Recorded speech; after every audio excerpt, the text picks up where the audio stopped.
take you to Soweto now, where some unemployed youth are taking a stand against crime in the area. They're patrolling the streets armed with vuvuzelas, pepper spray and walkie-talkies. They also escort commuters to bus stops and taxi ranks to ensure their safety in the mornings and evenings. Our reporter Zola Sholwana joins us now from Meadowlands in Soweto. Zola, very good morning to you. Residents, community members taking matters into their own hands, ensuring that their fellow community members are safe.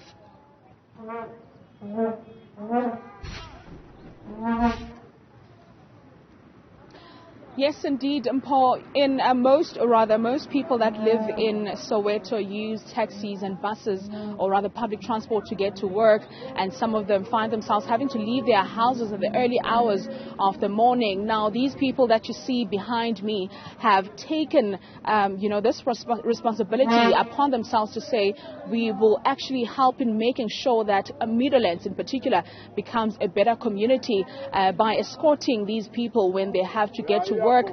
We are told that during the week they start their operation from 4 a.m. Now it's the weekend. They start at around 6 a.m. So basically, for community members that use taxis or buses to get to work, all they need to know that it's safe out there is to hear a sound of a vuvuzela, and that ensures them that it's safe for them to actually leave their houses and make their way to work. I'm going to speak to one of the CPF members who is actually, by the way, Paul, this is one of the crime hotspots, so they are stationed in different crime hotspots across Soweto. So, Spinky, let me come to you.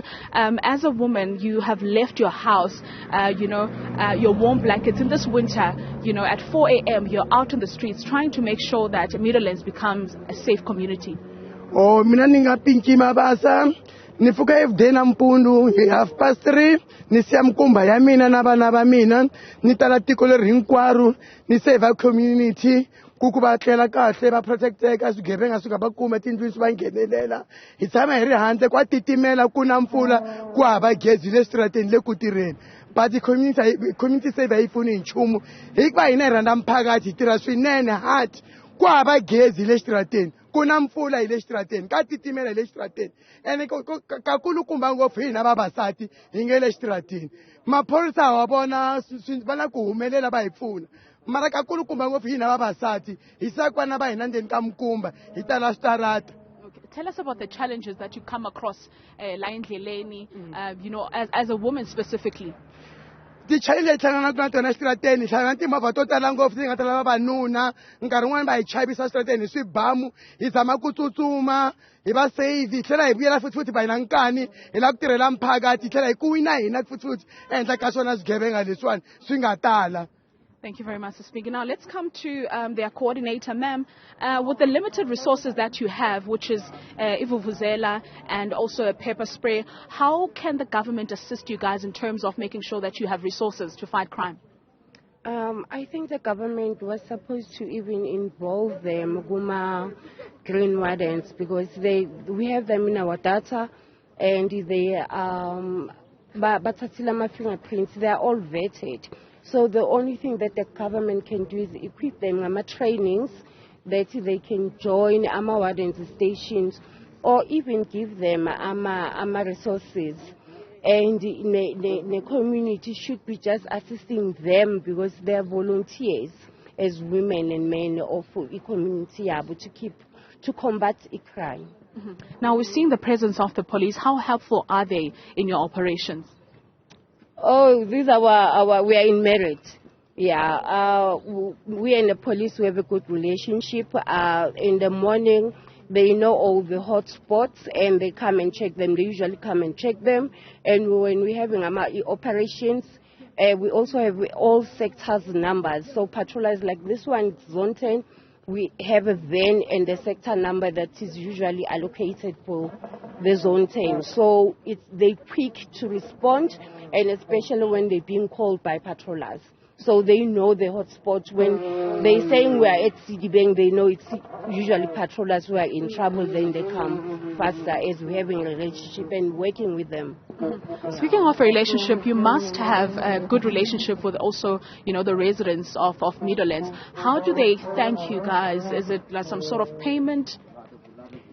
According to protocol here, community safety, because we are under community safety as the ECPF, when they volunteering, they're not allowed to be getting money, collecting money from the community. But usually they buy them packs of maybe izindozokugeza or food parcels and all that, because now they no longer, once they become our patrollers in our data under CPF, then they're no longer allowed to be getting money from the community. But out of the community saying thank you to them, some they do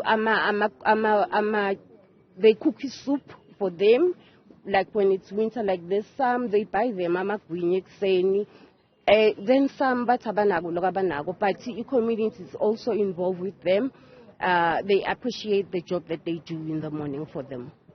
Thank you very much for your time, ma'am. Now, this is how they keep warm during these cold mornings, by making a fire in all these respective crime hotspots. As the day goes by, we'll take you to other hotspots. So imagine being here from 4 a.m., moving around the streets and bringing hope to community members of Meadowlands that our streets could be safer if we could collaborate and work together.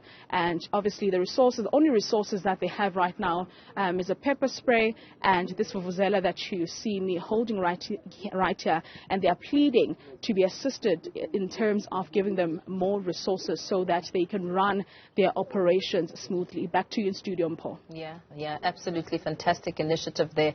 Zola Sholwana speaking to us about the community of Meadowlands in Soweto, going out in the streets, leaving their families behind and braving the cold weather to ensure that the community is safe.